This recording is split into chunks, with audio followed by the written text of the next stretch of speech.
The technology likely to have the greatest impact on the next few decades has arrived. And it's not social media, it's not big data, it's not robotics, it's not even AI.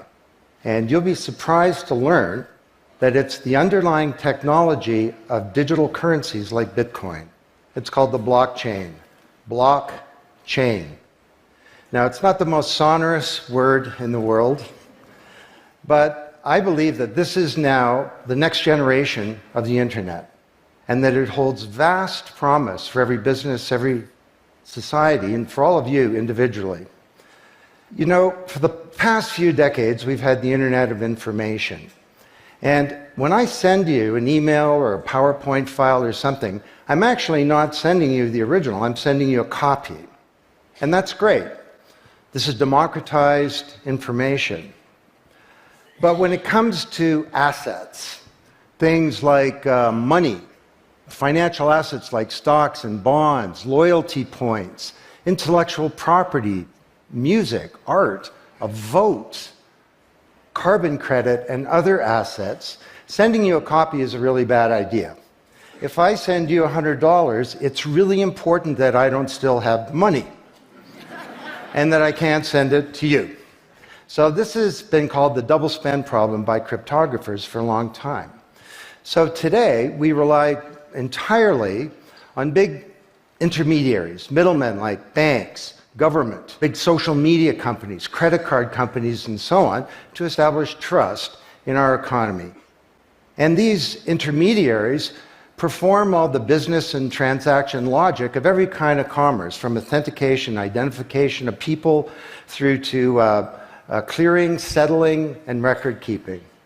And overall, they do a pretty good job, but there are growing problems. To begin, they're centralized. That means that they can be hacked, and increasingly are. And JP Morgan, the US federal government, LinkedIn, Home Depot, and others found that out the hard way. They exclude billions of people from the global economy. For example, people who don't have enough money to have a bank account. They slow things down. It can take a second for an email to go around the world, but it can take days or weeks for money to move through the banking system across the city.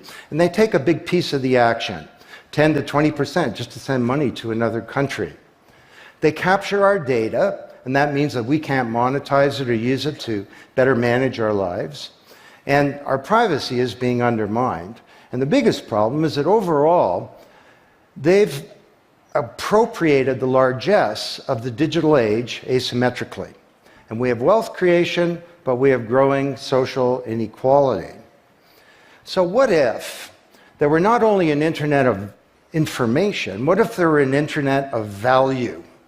Some kind of vast, global, distributed ledger running on millions of computers and available to everybody, and where every kind of asset, from money to music, could be stored, moved, transacted, exchanged, and managed, all without powerful intermediaries. What if there were a native medium for value? Well, in 2008, the financial industry crashed, and perhaps propitiously, an unknown or anonymous person or persons named Satoshi Nakamoto created a paper where he developed a protocol for a digital cash that used an underlying cryptocurrency called Bitcoin. And this cryptocurrency enabled people to establish trust and do transactions without a third party. And the seemingly simple act set off a spark that's ignited the world, that has everyone excited or terrified or otherwise interested in many places. Now, don't be confused about Bitcoin, okay? Bitcoin is an asset. It goes up and down, and that should be of interest to you if you're a speculator.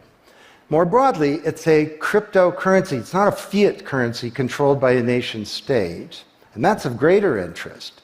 But the real pony here is the underlying technology. It's called blockchain. So, for the first time now in human history, people everywhere can trust each other and transact peer-to-peer.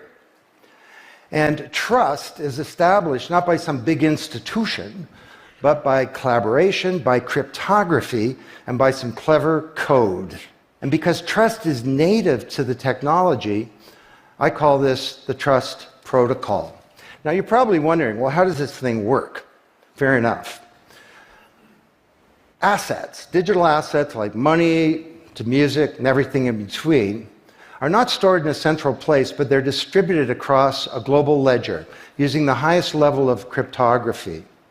And when a transaction is conducted, it's posted globally across millions and millions of computers. And out there around the world is a group of people called miners. These are not young people, they're Bitcoin miners. And they have massive computing power at their fingertips, 10 to 100 times bigger than all of Google worldwide. And these miners do a lot of work. And every 10 minutes, kind of like the heartbeat of a network, a block gets created that has all the transactions from the previous 10 minutes. And then the miners get to work trying to solve some tough problems. And they compete. And the first miner to find out the truth and to validate the block is rewarded in digital currency, in the case of the Bitcoin blockchain with Bitcoin. And then, this is the key part, that block is linked to the previous block and the previous block to create a chain of blocks, and everyone is timestamped, kind of like with a digital wax seal.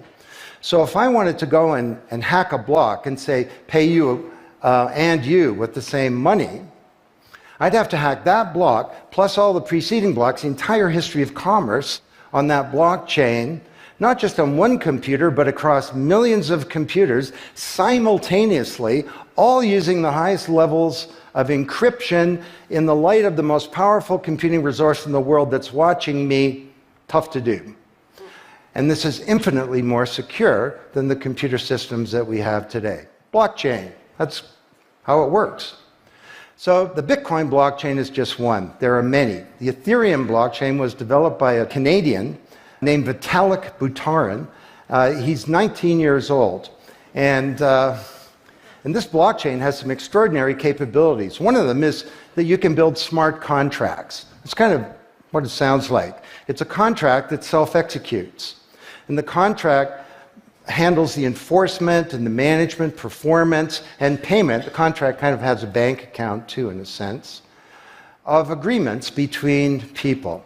And today, on the Ethereum blockchain, there are projects underway to do everything from create a new replacement for the stock market to create a new model of democracy where politicians are accountable to citizens.